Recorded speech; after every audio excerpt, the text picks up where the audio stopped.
Coming to you live from the set of Stranger Things. It's Rob has a podcast, and now here's the guy who is not Dan Giesling's cousin-in-law. I'm Rob Cesternino. Hello, everybody, and welcome back to our Thursday night eviction show here. After another Big Brother eviction, we are less than 3 weeks to go until the Big Brother finale, and we had sort of a boring lead up to a pretty explosive eviction tonight, and we'll talk about all of that and what's to come here with our panel. Of course, it's round robin week where we're going to have all of the LFC matched up, one show at a time, and tonight we should have maybe an explosive pairing on the show. Of course, that you have him here with us every Thursday. He was here with us last night also for a very exciting show. Brent Wolgamott. Brent, how are you? Rob, I'm doing great. I think we have confirmation tonight that Michelle is definitely a kleptomaniac. On her way out the door, she stole Pablo, which for those who don't watch the live feeds, that's Paul's pool floaty. She's definitely a klepto. Man, I'm pissed. Yes, as we all should be for that. And then here with us this week that he is sure to know the secret identity of Michelle. Here's Taran Armstrong. Taran, how are you? Taran, that you are an expert in all things Dan Giesling. Is Michelle actually Dan Giesling's cousin-in-law? Oh yeah, of course. I'm sure she was trained by Dan Giesling. That shows off like why she did so well in the game. Just kidding. That's not a Taran answer. You wouldn't get an answer like that from Taran. Actually, she's terrible, and so is Brent, and everyone's terrible. Yeah, wow. Nicole's the worst HOH ever. She didn't even strategize with Big Meech this week. What a terrible HOH Nicole was, that she didn't even come down and try to strategize with Big Meech once. Yeah, and then what a dumb move to take her out, to take Michelle out. When okay, Michelle was targeting Nicole, but still super dumb, right? So dumb, so dumb. But Taran, in all seriousness, do we have anything to support the claim that Dan Giesling is in any way related to Big Meech? They're from the same state. I mean, why would she say that? And if you missed it, that's what she said. And it's sort of like nobody reacted to it. It was sort of the last thing she said on her way out as she sort of stormed out of the house. She's like, oh yeah, and by the way, Dan Giesling is my cousin-in-law. What? Well, I don't even know what a cousin-in-law is. Right. First of all, I guess Dan Giesling is married to her cousin. Maybe she could be related. Like third cousin removed or something. I mean, I'm sure she found a way to be related. To why would we not know this yet, Taran? Why would unless Dan? Okay, and here's the thing. Maybe if this was true, like maybe Dan knows her. He's like, she's crazy. I don't want anything to do with her. She's gonna make me look bad, and I don't know. Somebody in the chat is telling me look at Dan's tweet. So I immediately started looking it up. Yeah, well, I looked at Dan's Twitter and he didn't say anything for a couple of minutes. So has Dan officially weighed in on this, Taran? I'm looking for it now. She is a big fan of Dan, and what I think this probably is like the kind of thing where she's trying to pull like a Zach Rance and just kind of like put some like unsubstantiated rumor in the house on her way out as a sort Why? of, like, Why? What would that change ultimately? Oh my God, Dan Giesling's cousin's on the jury. Would make her feel better about herself. I mean, look, Rob, I think it's pretty clear that Michelle doesn't have all of her faculties right now, and she's dealing with a few things. She has low self-confidence. She doesn't feel good about herself. She was just evicted. She feels like a big loser in the game. Yeah. And on the way out, she wants to get him back and say, Nicole's a two-faced liar. Get her out. Victor's kissing butt, and oh, by the way, I'm Dan Giesling's cousin-in-law. Whatever the hell that means. I found Dan's tweet. Yes, I have it as well. He said something finally? What did he say? So he tweeted out, while I'm on the West Coast this weekend for PAX West. Brent, did you know that Dan Giesling was attending a PAX Bros convention? I didn't even know that they were that popular. Man, they get around, don't they, those PAX brothers? Wow. So I met him at a PAX Bro East convention. Yes. Yes, that he says, should I swing by the jury house and meet my quote-unquote new cousin? And here's a picture of Kanye shaking his head. So that seems to be, Dan Giesling is denying that he disavows. Denying all association. Dan Giesling officially disavows any knowledge of being related to Big Meech. I'm shocked, Rob. Shocked that Michelle would tell such a Shocking lie on the way out the door. Yeah. Why? Why? I mean, why does she do any of the things that she does in the Big Brother house? Why did she sleep all week when she was the nominee? She knew, Rob, she knew that she was going to go home because she realized to herself earlier this week that, you know what, if Nicole hasn't come to me and told me, hey, don't worry, you're safe, you're definitely staying, and make a deal for next week, then obviously she's the target, and she's right, and she did absolutely nothing about it. Nothing. Yes. Yes. To be fair, maybe she just wanted attention. She did get Dan to just tweet about her right now. So, maybe this was a good plan put into effect by Michelle. Well, you're always making excuses for him, aren't you? Excuses. Yeah. Excuses. I don't know. So Taran, you're saying you like the move from Big Meech to No, say I don't like the move from Big Meech. Yes. I was making fun of her, if you couldn't tell, Brent. Yeah. All right, Boy. yes. Will someone on the BBOTT, can someone, one of the future contestants, say that they are somehow related to me or one of the LFC on the feed? That would really be a dream. I don't know if that's OTT enough, though. Is that not OTT? By the way, we did find out, word today came down that there's going to be the fall season of Big Brother, and we saw several commercials during the live show of this fall, the new Big Brother. It's called Big Brother OTT. Brent, you down with OTT? I guess. I'm so excited. Apparently, OTT is a form of internet, like a camera. Like, I mean, maybe Taran knows a little bit more about this. It's a form of, like, multi-platform-esque way of doing business on the internet. I'm not even sure. I guess that's a thing. You down with OTT? I'm not down with OTT. I saw this title on Twitter, and I legitimately thought it was a joke for like a good minute before I was like, oh, you know what? This probably isn't a joke. This is exactly the kind of thing that they would do. And chat room, are you down with OTT? It's so funny when I saw the hashtag online, which is like BBOTT. I thought it was like related to like GOT, like Game of Thrones. I was like, what is that? I have no idea what that is. Like, and then I saw it. Yeah. Well, what they're really doing is they're advertising me. It's the bot essentially, babot. The Babot. The BB bots. Yeah. And we all know that I'm the robot of RHAP and Big Brother. Yes, so yes. Yeah. I might be competing with Zingbot for that spot, but whatever. Yeah. It'll be a huge final six competition when it comes down to who's coming off the block when the OTT comes down to play. Yeah. All right. They're already halfway there with like, what was it like? What did he say?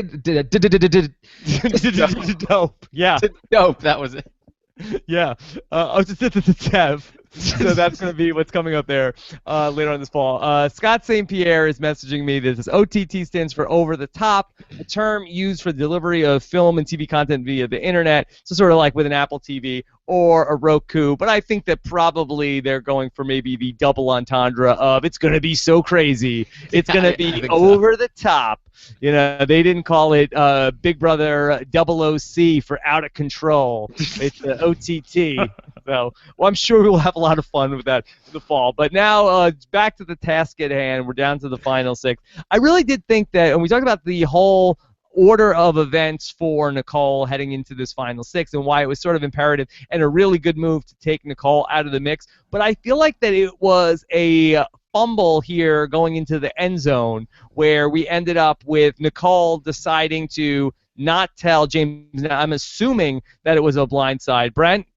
Well, it was a blindside as far as we know. You know, Michelle said she did do some campaigning. It seemed like she might have had an inkling in the last 2 hours there. I mean, she had an inkling all week, let's be honest about it. But I will say this. Yes, I agree with you from a game standpoint of view that maybe Nicole and Corey dropped the ball a little bit right at the goal line by refusing to tell James and Natalie that, hey, we're going to evict Michelle. On the other hand, it was like Leon led, where like they picked up the fumble and then dropped it and picked it up again because Michelle on her way out gave Nicole all the ammunition that she needs in the world to explain to James and Natalie look, this is why I had to get rid of her. And you saw her doing that in the episode. She was like, this is why I had to get rid of her. James, do you see how she is? She's coming after me. That's why she had to go. So, from Nicole's point of view, she's totally justified, and I think she can salvage a relationship with James and Natalie. Taran, I want to get your take on this, because to me, I thought that Nicole ended up getting a lot of blood on her hands in what should have been potentially a clean kill had we had either James or Natalie voting to go against Meech. If she could have basically sold it where it wasn't going to be a tiebreak vote, then maybe Nicole doesn't get lashed out upon or onto as badly by Meech. Yeah, and what I think is going to happen here is that James went on all week about Nicole wouldn't do that to me. She wouldn't blindside me. She would give me a heads up. I've always given her a heads up. And I think just like the fact that he said that, especially to Natalie, it's gonna be a pride thing where it's like he can't just let that go, because he made very adamant statements to people he cared about that like, no, I've got this, I know this, she wouldn't do that to me. I think he's gonna be upset about it.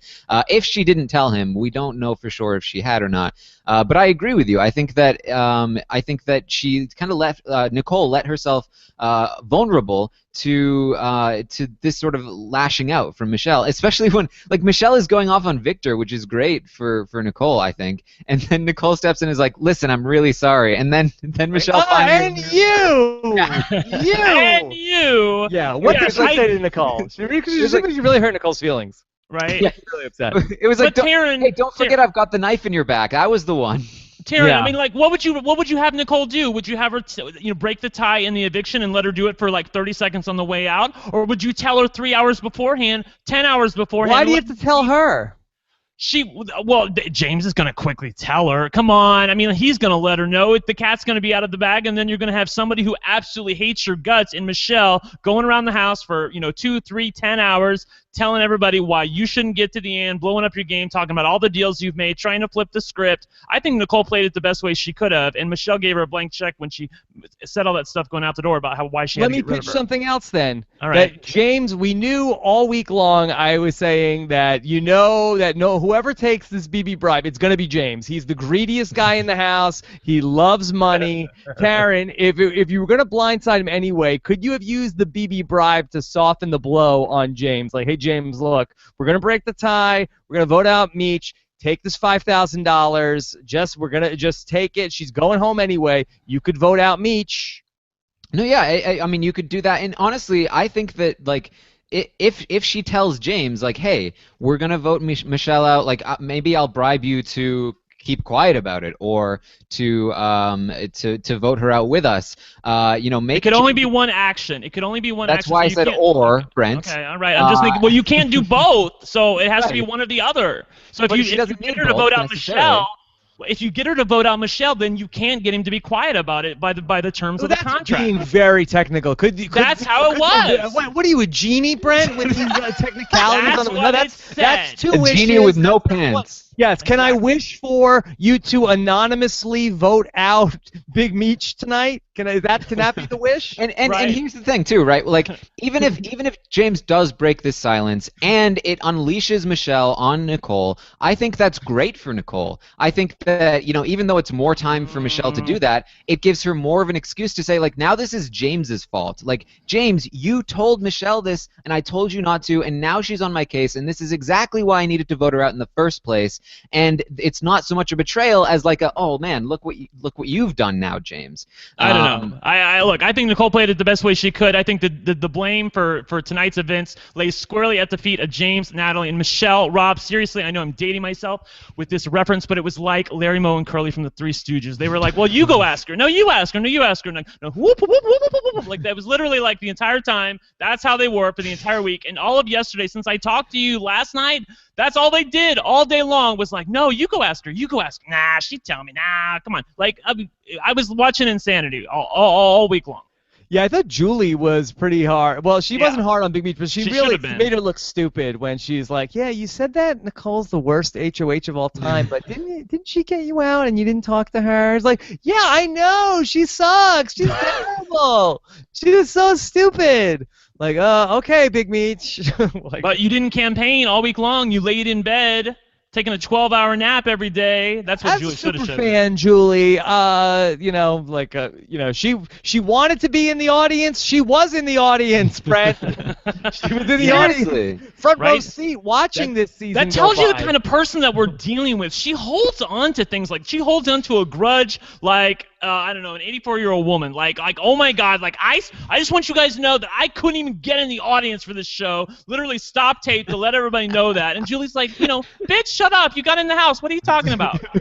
Wait, you think that she was trying to get one over on the audience? I don't know, but she's like anything that happened to Michelle in the past, she's got to let everybody know about it. Like she holds grudges. That's how she is. The fact that she had the gall to say in her diary rooms, like, Nicole is the worst, most boringest player ever. She's done absolutely nothing this week. Meanwhile, Nicole has been aligning with these two guys, organizing a plan to get you out, and you've been laying about doing absolutely nothing, constantly talking about do I need to go up there, guys? No, I don't want to. I just don't want to. I'm scared.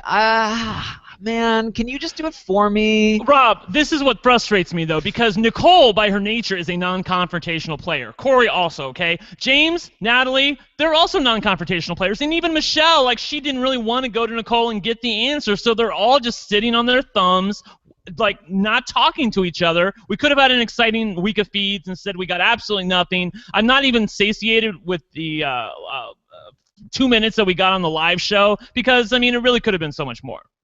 Yeah, what are you going to do? It was they really got exposed, that side of the house, of not having a game plan whatsoever. And so we lose Big Meech now, and we move on to the final six. And I think we're in a really wild spot because I think we gave Nicole and Corey a lot of credit on the show last night. We talked about what a master stroke this was going to be for Nicole. And obviously I mentioned that I didn't really like how she was put in this position to break the tie. But actually, Taran, it sounds like you liked her in that spot. You feel like that this was a net positive for Nicole to sort of get reamed out by Michelle.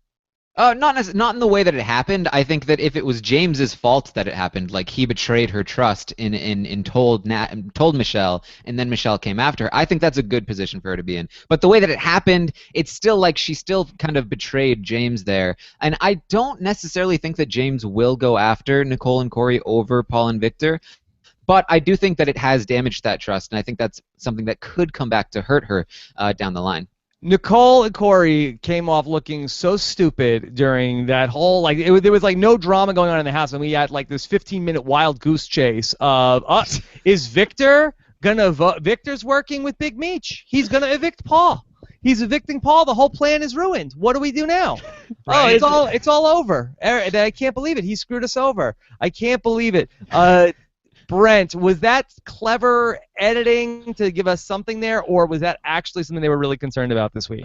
There were for a day and a half, maybe half a day. Nicole and Corey were worried about the fact that maybe Victor is working with James and Natalie, and he's going to keep Michelle and vote out his boy Paul. And then they quickly realized that's probably stupid. But I would say for a good 6 hours they were worried about it. They were considering giving him the bribe. Then they sort of discarded that idea. Then they brought it back when they had to do something with the bribe. The diary room had called Corey into the diary room for 5 different times. He said, ask him, what are you going to do with it? What are you going to do with it? They had to have something to put on the show since they, drummed up this bribe thing into such a big deal, and it literally just accomplished nothing except maybe gives Victor a little bit of gratitude and says thank you. Who could have seen it coming that the bribe would end up doing absolutely nothing? Absolutely nothing. Exactly. We talked about how that we really needed for Nicole and Corey. The worst case scenario was going to be Corey winning HOH, but you saw Corey saying to Nicole, "Oh my gosh, I can't believe James would throw a competition. Oh my gosh, I can't believe, why would anybody do that, to throw a competition? That's the worst thing you could do." And we're saying that this is so bad for Corey to win the competition. And now, Brent, here's a competition tonight where I would have to think that whoever has the longest fingers in the house is going to have an advantage in this chicken coop, no? I don't know. Natalie was cooking along there until she dropped one. I don't know if you guys saw that she dropped one at the very end of the show when she was moving on up. So I was like, the Jeffersons, she's moving on up. Anyway, so she was moving. If I had to put my eggs, so to speak, on one person at this point, I would put them on Natalie because she seemed to have a really good rhythm going until she dropped it there at the end. But it looked like everybody else was having trouble too, and nobody else had knocked over a letter when we went to the end of the show. So I'd have to say Natalie was probably my pick to win, but I've been fooled before. I will say this really quickly, though. If anybody uses an egg to put it in the HAP slot to make sure that they're a HAP for the week, if anybody besides Corey does this, oh my God, am I still here? Yeah. You're still here. Taran, are you still here? Yeah. Okay. I'm still here. Is Brent gone? I'm not sure. Well, okay. Here's what I'll say about Corey. He has talked about wanting to throw this competition. Actually, when he was by himself, he talked about like maybe I don't want to win this. I know this probably sounds crazy to you guys, but oh my I think it might actually right. Like it's a revelation to him. Like wait a minute, it might actually be beneficial to throw a competition. Whoa. Mm-hmm. And so it wouldn't surprise me if he didn't kind of put in a full effort into this competition. But, this is Corey we're talking about, so. So do you have a handicapped person, or can you handicap this challenge with who you think is going to win? This one always is a difficult one to gauge because they don't really test this kind of skill on any other Big Brother competition. Vanessa won this last season, right? Yeah, she did. Remember, Jillian won it in Big Brother Canada, right? Yeah. So, I think it tends to be people with, nice, dexterous. Taran, this is all your fault! No, I got you out. Go away. You're giving him a big meat speech for getting knocked out of the Google Hangout? You're like That's the Victor. first time it's ever happened in my life. The entire Firefox just crashed on me totally, and I'm like, this is all Taran's doing. I know it. No, anyway, I said if anybody takes the have, they should be shot because it's all about the power this week. You can put up with being a have-not. Okay. So is this a bad fit for James, do you think, Brent? As far as the competition goes? Yes. Yeah, probably a bad fit. He doesn't have long fingers, and the fingers that he does have are kind of fat, so I can't imagine it's going to be a good competition for him. Although it looked like Paul and Victor were having equally a hard time. So I don't know. I really don't want Corey to win Head of Household because I feel like that would be bad for him and Nicole. Although I'm not necessarily rooting for them. I do think that Victor would. I don't know. But Victor and Natalie would probably be my picks to win, although we'll have to see when we come back from the live feeds. Yeah, and a Natalie HOH here, then do we expect the Sitting Ducks to go up on the block? Is that probably... I would have said that 24 hours ago, but Natalie said on the feeds, and maybe it was just her being angry, but she said, if Corey and Nicole backstab us on this and evict Meech, who's our girl, I'm going to go after them, not Paul and Victor. So, it's not a double eviction. She's going to have a day to think about it. I still think if you have your druthers, Meech is gone. You're pissed off about it. You didn't like it. But you still have two duos in front of you. You have to choose one of them to work with. You'd rather work with the one that's less of a comp threat in Nicole and Corey rather than massive comp threats in terms of Paul and Victor. I just think Natalie would quickly go with Nicole and Corey if she has her druthers. Okay. We'll see how that all plays out. This was also a weird episode where we got to see a lot of videos from the loved ones, followed by a real deep dive into the life of Victor, which we've done this a couple times this season. We did one with Paul. Really goes to show you, Taran, nothing going on this week in the Big Brother house. Yeah, I was like they are pulling out all of the stops for this episode. Like every filler segment that they have, they were like, we'll throw it in this one. We've got absolutely nothing. Not only did they have no strategizing because Michelle, James, and Natalie did nothing this week, but also any plans for next week included the words double eviction. Yeah. So I think that's why they told them that there wouldn't be a double eviction in the future. They're like, just stop talking. We need actual footage. I think that's a good call, Taran. I wondered why Julie said that to them, but I'm really glad she did because I'm so tired of hearing about it on the live feeds. Yeah, Taran, do you like it that they told them that there would be no double eviction this season? Yeah, I guess so. I mean, in general, I think it would be nice to keep them in the dark about that sort of thing. But I think the fact that they would just be constantly talking about it would definitely get old. Okay. Yeah.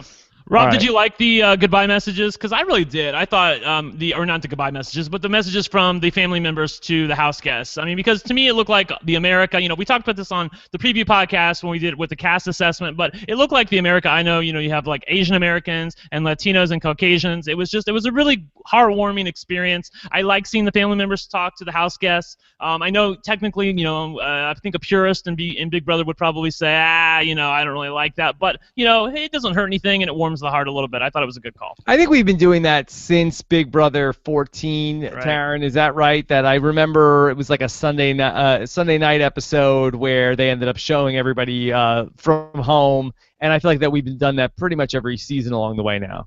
Yeah, and I think it's been done, maybe not in this exact format, but I think it's been done, in past seasons as well. Definitely like I can remember Robert chatting with his daughter on the phone. They got like phone calls at one point, so that's Right.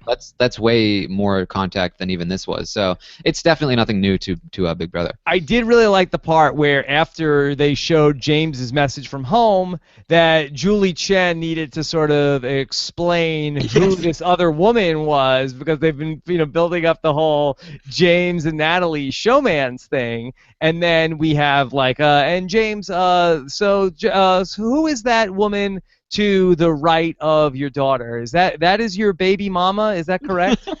It's like, they did not want to have those two other people in that. Yeah, pit. yeah. Just like, That can we just mother get a was video of the daughter? That mother was like, "There's Nope, no way I'm letting my nope, I daughter." am in that video. I'm surprised you didn't say, and that Natalie, you get away from that James. Typical Jersey girl, get away from him.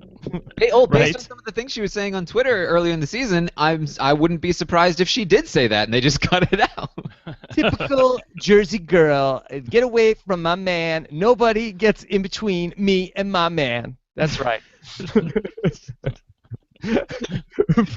I will say really quickly, like if you looked at the house guests though, like there were like two people that looked like they had money, like they came from money, in terms of like Corey and Michelle. Those people looked like they were living pretty good at home, whereas everybody else looked like you couldn't really tell what was going on there. I don't know. We I'm don't just saying. know. We don't know. Right, exactly. We didn't know. We Dangerous didn't know. territory. But exactly. I'm just saying, if the house guests they pick up on anything, I wouldn't be surprised if they talk about it.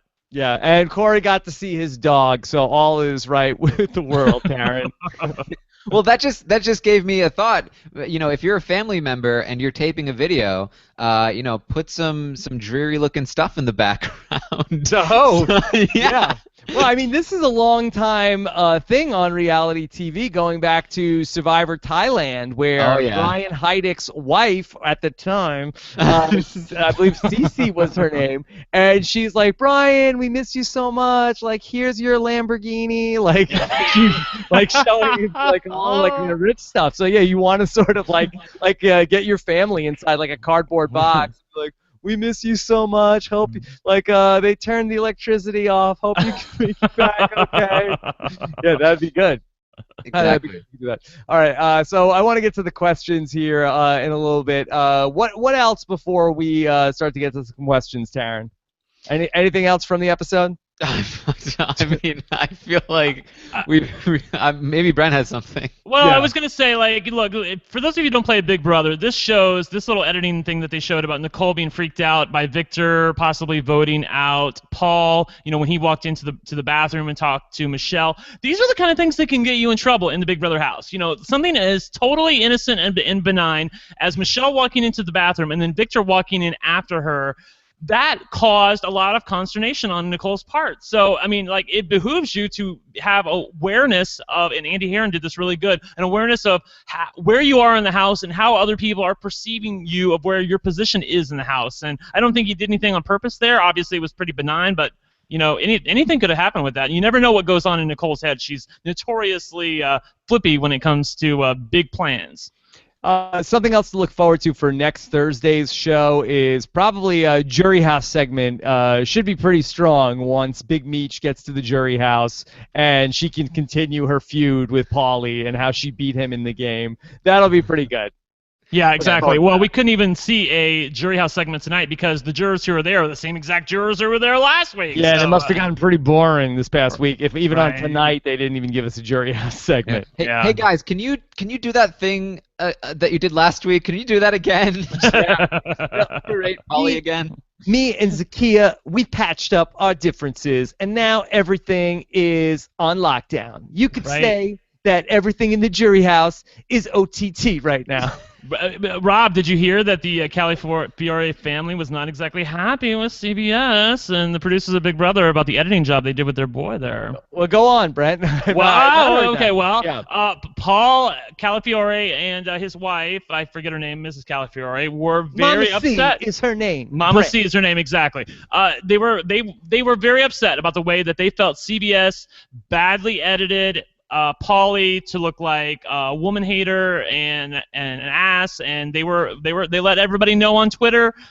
He got into a little bit of a fight with Evil Dick. Evil Dick then eventually blocked him on Twitter, as he's wont to do, and that's how it ended. But they were not happy. Not happy with CBS, the Calafiore family. Yeah. My brother Cody is a Big Brother royalty. How could they give me a bad edit? I don't understand why they would do that. Right. So, all right, so maybe that's it. No Calafiores. This could be it. They could be taking their business elsewhere. I think so. You say that now. Right, exactly. Then, Cody's back for All Stars. BBOTT, the Calafiore brothers, coming back together. Playing as one person. Exactly. Yeah. Oh, God. All right, let's keep going. Let's start with these questions. Brendan Viegas, verified. Is James a bad enough player to overlook this week's blindside and stick with Nikori? Yeah, so let's try to push forward past this vote. Taran, is James going back to Nicole and Corey? I guess everything is dependent on who has HOH. We're going to say, we're still good, right? We're still got a deal, right? We're still good? James really only has a choice if he or Natalie wins HOH, in which case I could honestly see it going either way. I honestly think the smart move is to stick with Nicole and Corey. I think that Paul and Victor are bigger threats, especially right now, especially jury threats. So I think he does have to take a shot at them, and it's really not a good situation he's been put in because of last week, and he really should have been on top of the ball and stopped this from happening if he could have. But yeah, I think that he has to stick with Nicole at least for one more week. Brent, I do think that the interesting person to win HOH this week might be Natalie, where if she's now in a position of power and James is the one who's like the last couple of weeks has been swearing like, trust me on this, we're fine, everything is okay, and from when he gave up in the HOH competition last week, she's like, yeah, you just couldn't have won the HOH competition, you know, like she's been sort of like second guessing him, and he's like, woman, I got this, let me do the thinking around here. He said that earlier today. What did he say? He said, be quiet, woman. I know what I'm doing. Like hold on, don't give him a bad edit on the podcast. I'm not giving him a bad edit. He was okay. He was talking to Meech when he said it, but Natalie was standing right there. Meech was freaking out about going home. He's like, woman, I got this. Okay, I know these people. Yeah. Yeah. And so now we get to the point where could maybe Natalie say, you know what? I'm done listening to you. We did it your way. We're in this mess now. Now it's my way, James. I don't know. I kind of agree with Taran. I mean, it's like Nicole last week. Maybe she would have liked to getting rid of Paul because she, didn't really care for him, and he's an obvious jury threat, but her hands were tied. I think this week, if Natalie wins head of household, again, her hands are tied. I mean, yes, you would like to get rid of Nicole and Corey because they betrayed you. On the other hand, by doing so, you leave a very powerful jury threat duo in the game in Paul and Victor. It depends on whether she's playing emotionally or logically. For the most part, Natalie, I'll probably get some Twitter feedback from this. I think when she has to make a game move, she's played for the most part logically. If she has to put up two nominees, I'm thinking she's going to put up Paul and Victor. Not to mention the fact that she's always been on this girl power thing. I think she would like to go to the final two with either James or Nicole at this point. So I can't imagine she's going to want to target them. Taran, this is such an interesting game moment where you have these three pairs of two, and whoever gets into power this week is going to probably split up one of those pairs, thereby pushing the remaining member of that pair to the other pair. This is actually sort of a terrible week to be the person wielding the hatchet, because you set yourself up by winning this week. Your pair survives, but you end up going into the next week down 3-2, no matter what. 3-1. I'm sorry, 3-1. Well, no, you're right. It's 3-2, but in the HOH competition, it's going to be 3-1. So right. You're in a really bad position heading into next week. On the other hand, somebody like Paul and Victor,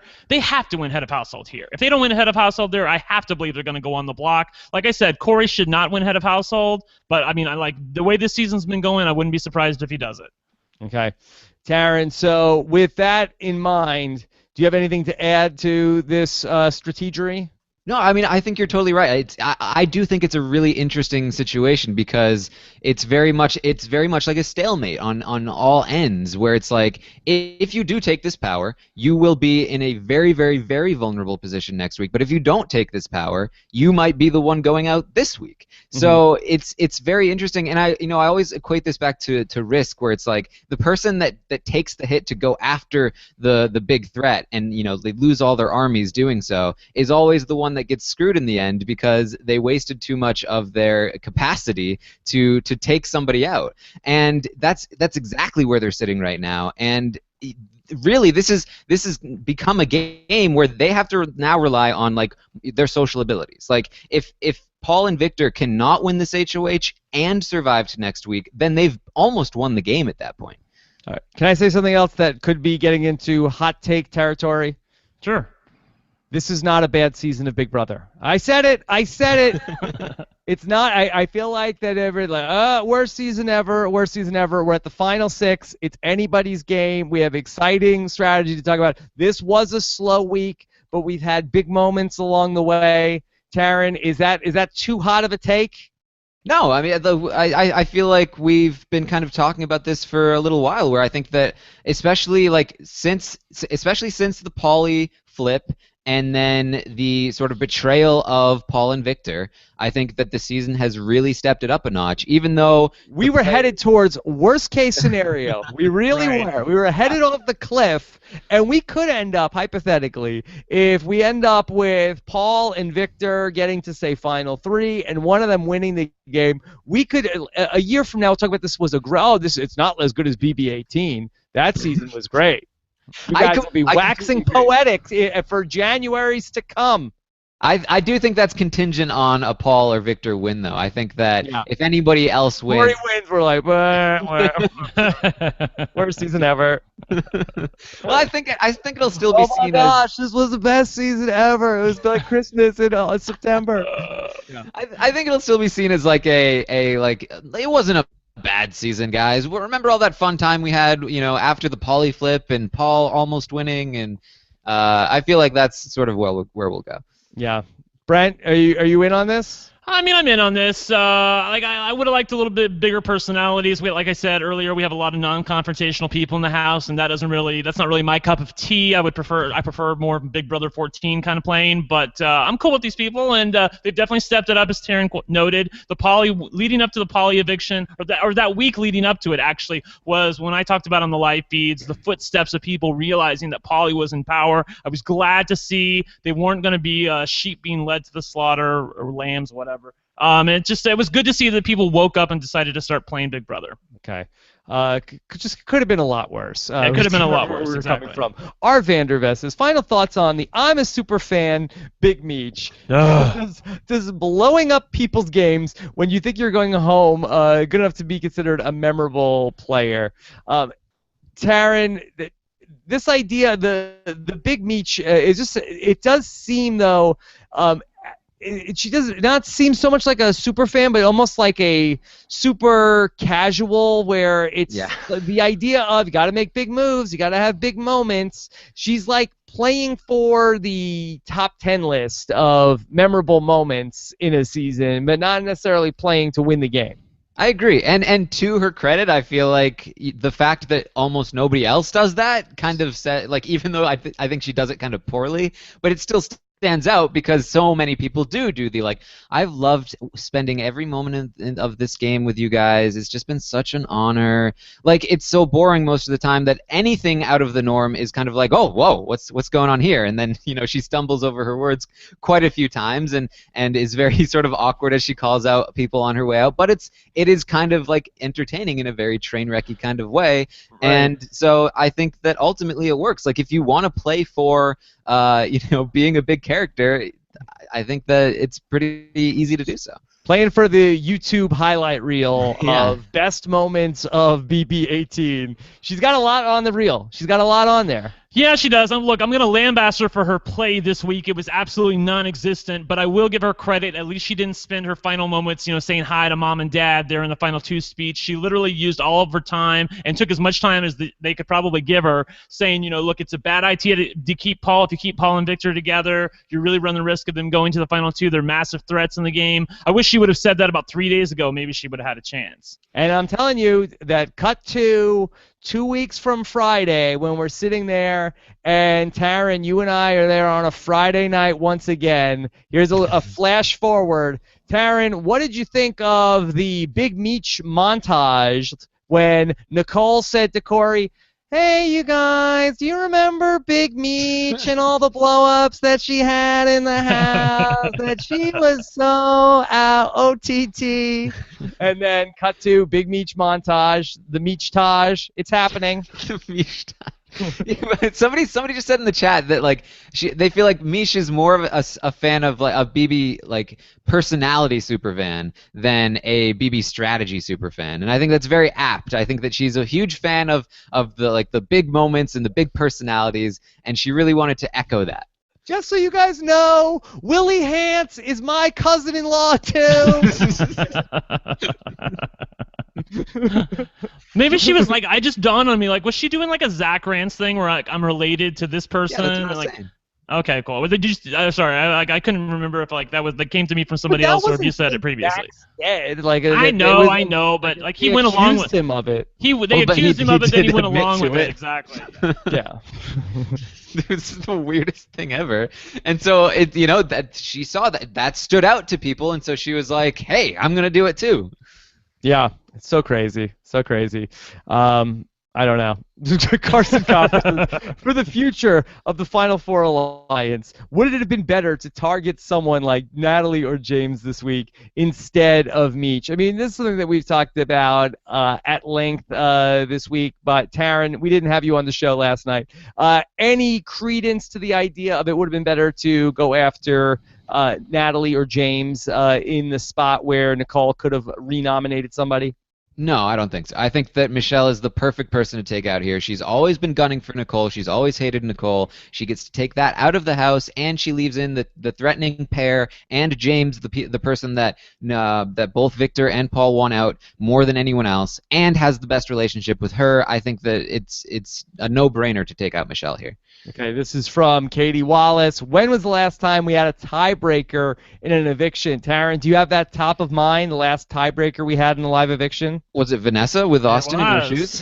The final exactly. 5? Yeah. That's good stuff. Good stuff. Times, Taran. Good amazing, times. Awesome. Amazing times. Yes. Michael GM says, Nicole says that evicting Michelle was strictly strategic. Was it really strategic or just personal? Well, we outlined all of the reasons why it was strategic this week, but Brent, was it personal as well? I think it was a little bit personal. I mean, Michelle made it obviously that she did not like Nicole, that she didn't really care for, as Taran correctly pointed out in the live feeds show, that or even on this show with you, that when Michelle tried to backtrack and salvage her relationship with Nicole after calling her a snake, she was like, well, but you're kind of still a snake, and she would make snake jokes about Nicole. Like, I mean, Nicole knew that Michelle didn't like her, so I don't blame Nicole for strategically wanting Michelle out of the picture, but also getting the extra added bonus of, yeah, it was a little personal too. Little personal. So mixing business with pleasure for Nicole's HOH week. Benjamin Beckwith says, as a jury member, would you hold it against Paul for his bad start to the game? Also, is there anyone left that he would lose a final to against? Well, Taran, did anybody hold a bad start against Will Kirby or Dan Giesling? I wouldn't hold a bad start against somebody in the sense that like they got put in a bad situation. Like I think that Paul having to face returning players and not really knowing the game well, I think that's all fine. But he also made a lot of like really bad mistakes in the beginning of the game. I would hold those against him. Come on, seriously, that was ancient history. No, I would hold it. I wouldn't hold it against him to the extent that I wouldn't vote for him. I think that he's still far and away. I think he's far and away a better player than anyone else in there. But like if I'm looking at him as a player, that's how I'm evaluating him. And he made, I think, mistakes that Dan and Will didn't. Okay, and what about in terms of the final two? Let's just open it up. This is my question to you, Taran. Is anybody drawing dead in the final two at this point? Because this might be a historic final six where do we have anybody that we could say at final six is dead in the water? I don't think so. I think Corey is the closest. I think Natalie's right behind him. And I think Natalie's there too, but I think they both do have a shot if they get there. Yeah, I think Paul is a clear winner. Clear winner if he gets to the final two. Friendship. Yeah. Yeah. All right, let's keep going.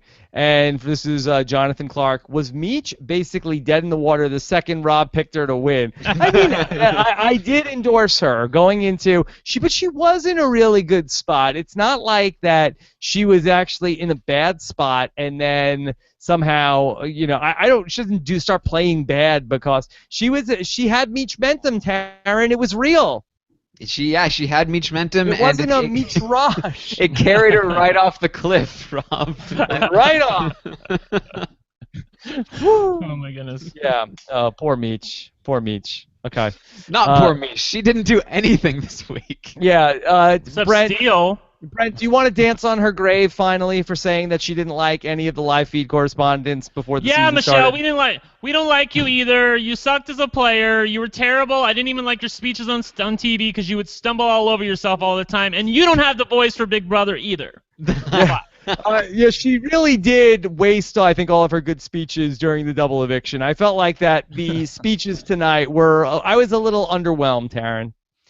Yeah, I mean, again, like, thank you for trying, I guess, but, like, it would have been better if she had been a little more articulate. Well, the problem was, it was like a policy speech. Like, she was trying to give them reasons why Paul and Victor should not be together in this game, and really what we wanted her to give us was a rally speech where we're like, yeah, you go, Michelle, you get him, girl, and she tried to mix the two, and it just didn't work. Taran, we touched on it last night, the idea of, is Meech stealing clothes and props from the Big Brother house? We did see her tonight with an empty hanger in her mouth.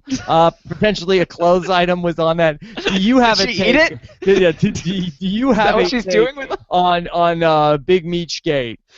I think it's kind of like a funny theory, I guess. I don't know why they wouldn't have called her out on it, because like obviously that would have been on the feeds, or even like did some sort of segment on it, because that would have been really funny. And that's the biggest piece of evidence to me that says like maybe it's not true, because they'd obviously have that footage, and why not do like a really funny segment about how Misha's like a kleptomaniac? In my heart of hearts, I have to feel like it's not true. I hope it's true, but I have to feel like it's not true. I don't know, Rob. Crazy. It's so. She's kind of that girl. Someone tweeted me a picture of her. This doesn't rise to the level of her stealing from people, but like she took a ball from the ball pit during the double eviction, and then she took Paul's pool floaty on the way out the door just to be mean. Like I can see her being this kind of girl. I'm just saying. Yeah, but I just know from different survivors. You know any like survivors like steal tree mail and stuff like that and clues. I mean, you are out there. You feel like it's going to be a once in a lifetime experience, and you want to have any sort of memorabilia that you can. I don't think it's that uncommon that people who are fans want to take something from the house and bring it home with them. Well, hopefully we'll get the answer eventually, but only Michelle knows for sure. Yes. I think she would cop to it. I think she would. Yeah, we'll know soon enough. We see things on eBay from, Michelle Smith from Michigan somewhere. Yeah.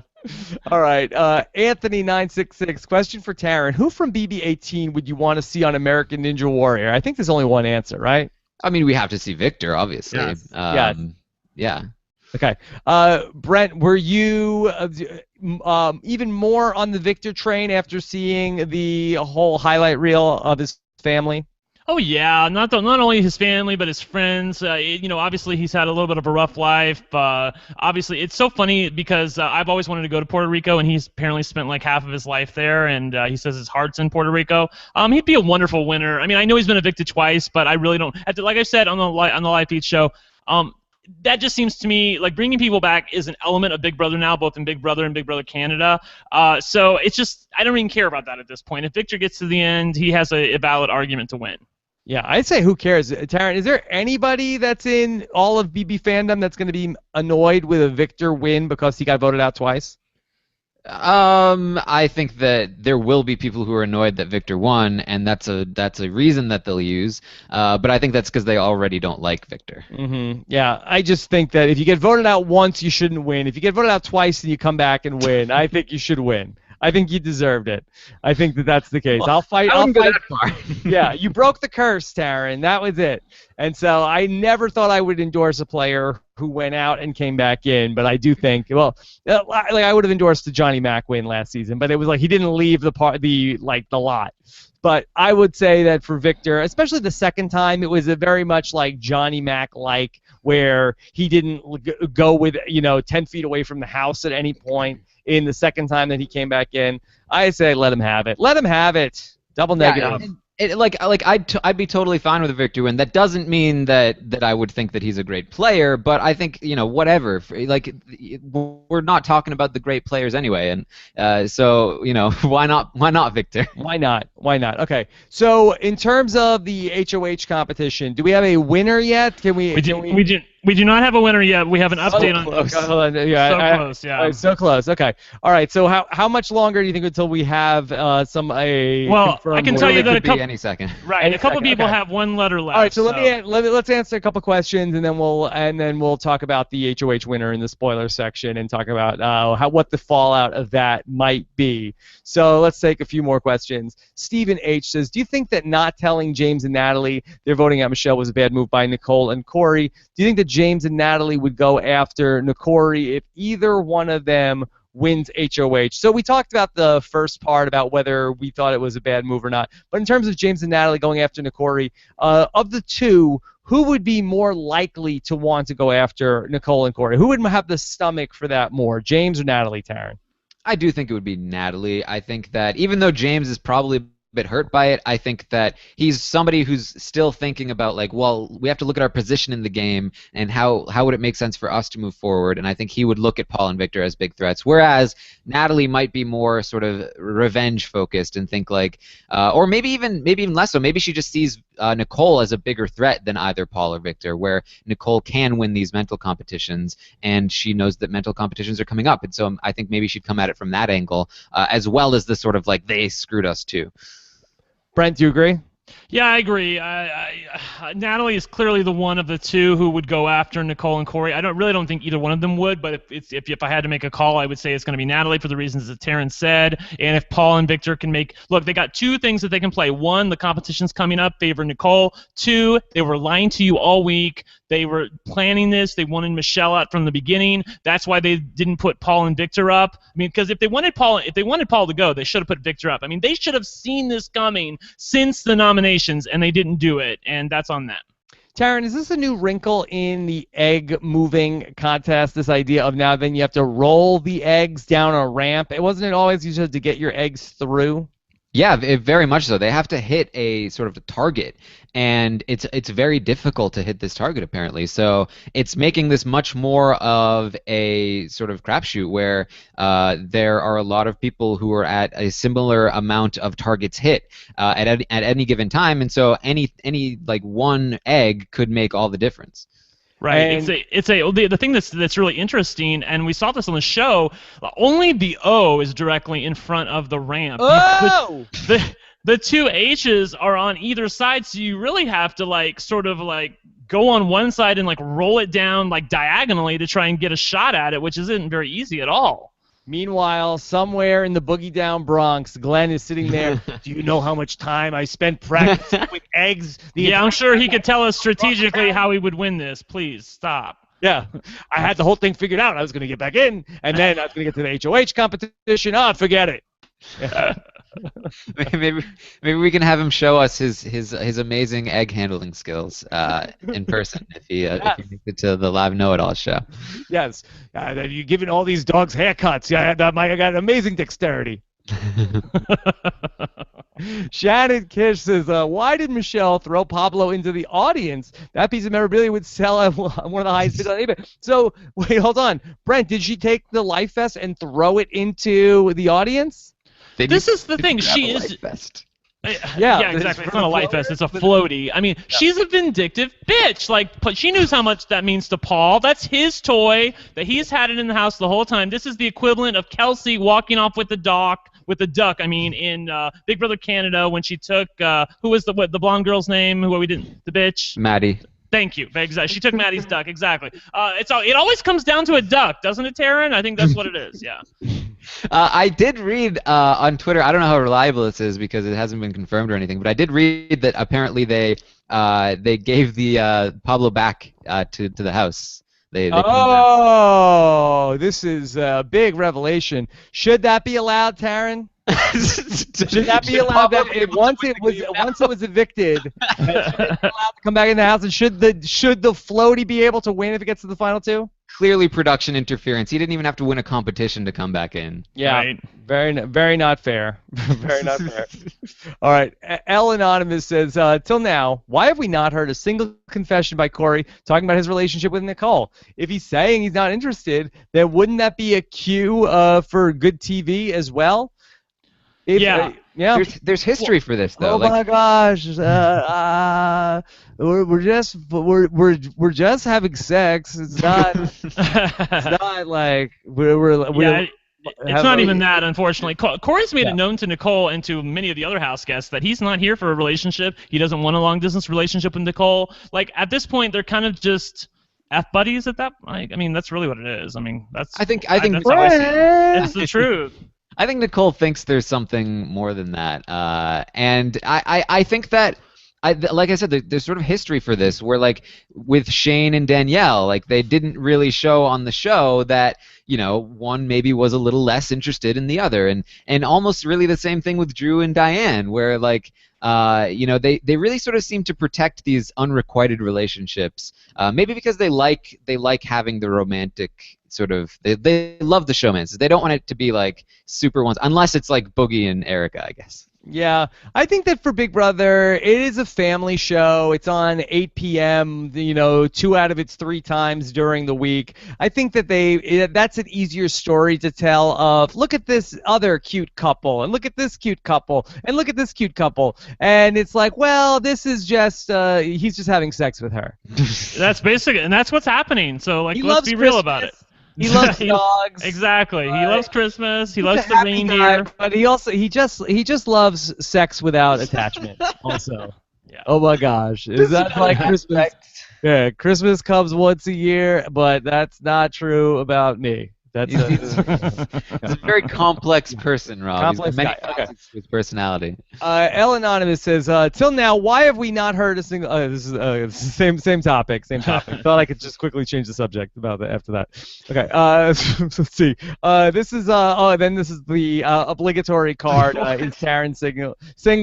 Taran is bae. Taran could low key model. Taran, would you low key model? I technically have as a child. A child model. All right. Do not. I was wondering. So, like, wait, you're talking about like last year? You're heading into dangerous territory. You modeled last year. You'll never find them. Yeah, you'll never find them. You'll never find them. All right. Let's get out of that as well. And one other question. And let me clear this up. You are single, right, Taran? Because we get this question all the time. So just tell the people: are you single or are you not? Of course. Okay, yes. He's single and ready to mingle. You can tweet him at Armstrong. Let Big Jeff take that line of questioning, bro. Don't step on his territory. That's his thing. GTFO, Brent. Robin Ryan says, how can us Canadians watch Big Brother online? I'm legit going to die if I cannot watch a season of BB because I'm Canadian. I can't get CBS online because I'm in Canada. All right, well, this is going to be a thing. I know our own Scott St. Pierre has been tweeting to global TV. What are we going to do? Brent, how will Canadians figure out what to do? Now, I'm an American, and there was no way for me to watch Big Brother Canada, yet I saw every episode. Yeah, I mean, I don't really know what to tell you guys, but I mean, maybe there are people on the internet who can help you out with this. You can look around. I mean, I found ways to watch Big Brother Canada, and I'm in the United States, so I have to believe that there's ways for people in Canada to watch Big Brother proper. I think that there's plenty of ways. We disavow any sort of sharing of the links and anything like that. But I'm sure that they will pop up. I'm not going to be tweeting anything out. If people are in the chat room posting links, that's their business. We disavow, and I'm sure that there will be ways for the Canadians to figure it out, and people around the world. There is always a way. There's always a way. There's always a way out. That's just like Michelle's cousin-in-law used to say, right? Yeah. Exactly. All right. Update on the HOH competition. Are we getting close? Well, same position as we were in before. 3 people tied with. No, Brent, we do not have a winner. We do not have a winner. Well, could you get out your dry erase board and project a winner at this hour? I mean, do you feel comfortable? Do you want me to say what's going on? Well, okay, cool. Well, hold on. Let's give the spoiler update, okay? All right. And spoilers to come now. All right, so this is the spoiler time. We're gonna have an update overnight coming up on Friday. Maybe some other. Maybe if I catch up with the birthday boy, Rodney Lavoie over the weekend, might have some special coverage as well. Plus our Gen X preview of Survivor coming up, all on RHAP as a podcast. And spoilers commencing in 3, 2, 1. All right, Brent. What do you got? Corey, Victor, and Natalie only have 1 letter remaining left, so they've knocked down 2 letters. James, as I predicted, is doing the worst in this competition. But the thing to keep in mind, and I don't know what they're going to do about this, Natalie has broken quite a few eggs on her ramp, and it is very, very messy. And they're talking about now whether or not they're going to, wipe it off for her because her eggs won't really roll, so she's taken to throwing the eggs at the letter, which may be a better strategy. I don't know. I don't think they should help her. It's her fault that the ramp is messy. If they help her out, I'm calling bullshit. Taran, can we get a call here on cleanup aisle Natalie? I guess so. It's weird. Corey did get to 2 targets hit first. He's been here for a while, but this may be the thing that I was talking about earlier, where maybe he's throwing this now. No, I don't think so. Natalie's throwing the eggs. Victor is saying at this very moment, as he's bringing his egg up, "This is it. I can feel it." So yeah, okay. He missed again though. The funny part is that James still has not hit 1 letter, and the funny part was I saw Victor. He rolled one down to try to hit the final H, and the egg literally rolled between the H itself, like the space between the 2 stabs at the bottom, and rolled right on through that. It was just great TV. I loved it. Okay. All right. So you're saying that the projected winner is looking like. I mean, Victor, it could be Natalie, Victor, or Corey. All have only 1 letter left. Well, let's talk about the potential negative outcome. If Corey is the HOH here, Taran, we talked about this being the worst case scenario for him and Nicole on Wednesday night. What would he do? Honestly, I mean, I think he would want to take, or he said he wants to take Natalie out. He doesn't want James out if he can do that. But we could see, Nicole goes over every scenario. We could see Nicole thinking, maybe Victor and Paul are bigger threats at this point. Maybe we should go back to James and Natalie and see if we can go there, because either way, somebody's taking a shot at them next week. You have to imagine, unless maybe they leave in Victor and Corey and they say, even though we just took one of you out, you have to work with us to take out Victor and Corey still. It really could go anyway at this point. I think if Corey wins, I think Nicole's going to be calling the shots, but I still think it's going to be really, really hard to turn your back on Paul and Victor after you just did all that Final Four talking about, we're in it to the end, we're going to do this, and, giving $5,000, vote together on this, and then totally turn your back on them. I don't think Nicole has that in her. I really don't. Yeah, it'll be really interesting to see because, as we've been saying all week and all night, if you put James and Natalie up on the block, then you end up with whoever doesn't go home potentially wanting to side with Victor and Corey because you didn't put their significant other on the block, and it gets much like Natalie's ramp. It gets very messy very quickly. Yeah, I don't know. I think what you could do Typical if you're Jersey ramp. if you're Corey, I think you can feasibly take a shot at Natalie. You want to remove that piece from the board. You go to Victor and Paul and say, like, are you guys with me on this? Because they do not like James. He knows Paul and Victor absolutely hate James. So I think he would feel pretty good about the fact, like, if I take Natalie out this week, you guys will definitely take James out next week. I think they could go for that. Taran, could we potentially see one person from one couple and the other person saying that, oh, you're just a pawn? You would put you up as a pawn, and in case James won the veto, then he could take her off, and then we have to put you up anyway. So we just put you up as a pawn, and then if you win the veto, then we'll put James up. I think because of that scenario, people will be like, wait a minute, now this is not okay because that scenario could happen, and if you're on our side, why would you allow that possibility? Right. Yeah. Okay. Exactly. Like, whoever goes up is going up as a pair. The nominees next week are going to be James and Natalie, Victor and Paul, or Corey and Nicole. There's not going to be any switching of those two nominees. All right, so we will see how it all plays out. We will have an update coming to you on Friday afternoon with the winner of the HOH, plus the potential nominees as we know them. No care package. Taran, you missed the care package already? So much, especially the announcement for it. It's such a nice, calming, peaceful, moment in the episode, and I really miss it. It really was like a nice oasis. Yeah. Okay. So we will see what happens there, plus everything else we talked about. I'm very excited for you guys to hear part 2 of our Survivor 33 preview, all about the Gen X tribe coming up.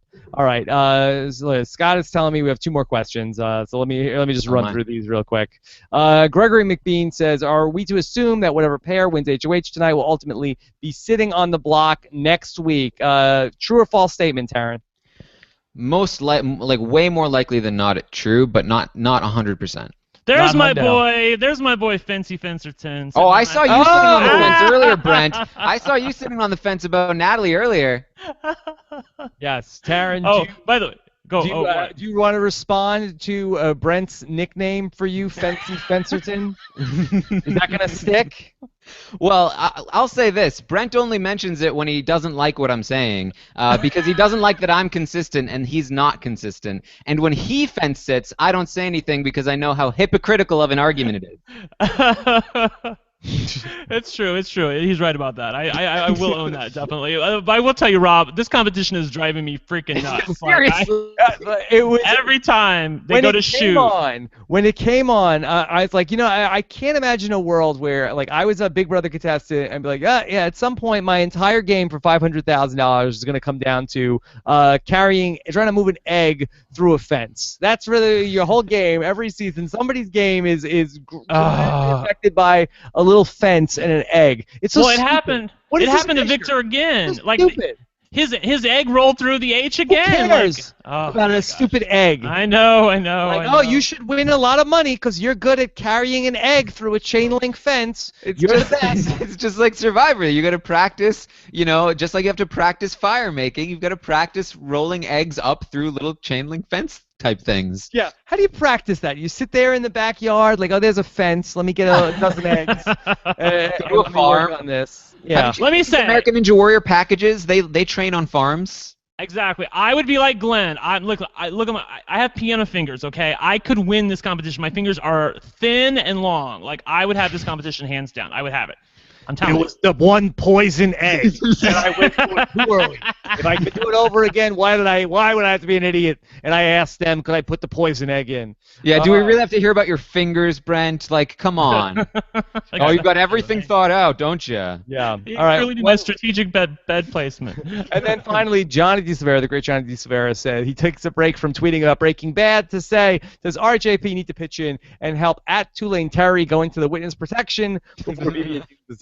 We last talked to Ian Terry, I think it was this past Thursday, and he was still thumbs up on Big Meech, but he is. I just hope Here's what I'm hoping. I just hope that, Ian Terry and Big Meech don't get together, and then all of a sudden Ian Terry, everything just starts getting taken from his apartment one thing at a time. It's all a plan just to get in to the Ian Terry vault of BB14 memorabilia. I saw Ian on Twitter. They talked about Meech liking Ian Terry, saying that even if she gets evicted, at least she'll always have a shot at Ian Terry. And he's like, "Well, I'll be at the RHAP party." And I said, "Good luck with that." Look, after it works out. After the RHAP party, Rob, you're gonna get a call from Ian. He's gonna say, "Listen, there's some money has just been vanishing from my bank account. I don't know what's going on." And you're gonna be like, "Listen, Ian, we need to talk. We need to talk. We have to have a Meech-tervention." But she's Dan's cousin-in-law, so she'll know how to just missed it. Well, all the way. Like Dan should have won that $500,000. I'm taking it from you now. I can see that, right? Time, Ian. It's all been a big conspiracy. Big scam. Yes, this whole time, she makes so much more sense now. Yes. Okay. All right. Well, I think we cracked the case. All right. So fun stuff. Okay. So of course, Brent, nice to have you here with us back-to-back nights. Thank you. I appreciate it. By the way, I'm going to take Paul out to the woodshed. He just used one of his eggs to put it in the half slot. Oh! Come on. What is he thinking? Come on. Pissed. Yeah. All right. Of course, Brent's on Twitter at @OneLuckyGay. Taran is on Twitter as well at Armstrong Taran. Taran and I will be back on Sunday night for the final round of the round robin when Taran and Alex join me. Are you looking forward to a less confrontational night on Sunday, Taran? Yeah, I'm looking forward to somebody who isn't quite as feisty in their fight back, I guess. I feel like I've mastered this style, and now I'm ready to master the other style as well. Classic Fancy Fencerton. Classic Fencerton. That was pretty bold, I thought. Yeah. Speaking of fences, yes. You know who climb fences? Athletes who compete on American Ninja Warrior. Yes. Oh, yes. Yes. Yes. They just started the Vegas National Finals. It's been pretty great so far. I just did an interview with Lita, and I just did an interview with Ian Dory, legendary American Ninja Warrior competitor, that will be released soon. If you are interested in checking this show out at all, please do so now. It's a really great time to start, and I'm really proud of this podcast that I've put together. So please come and give us one shot. It is a great podcast. I love your podcast for American Ninja Warrior with you and Lita. And if you guys don't know, me, Mike Bloom, and Allie Lasher are doing a podcast about RuPaul's Drag Race All-Stars 2. Another episode aired tonight. It was the Snatch Game, Rob. I can't wait to go watch it. I'm going to watch it right after this, and please come join us. We podcast about it once a week. All right, and if you want to weigh into and stoke the flames of the Brent versus Taran debate, listen to both of their wrap-ups and then tweet which one you like better, all right? So you can hear them all. Go on robinsonwebsite.com. We'll be back with an update overnight. Looking forward to hearing what you guys have to say in the comments. Don't miss any of our shows when you subscribe to the podcast. robinsonwebsite.com/iTunes. Have a great night, everybody. Take care.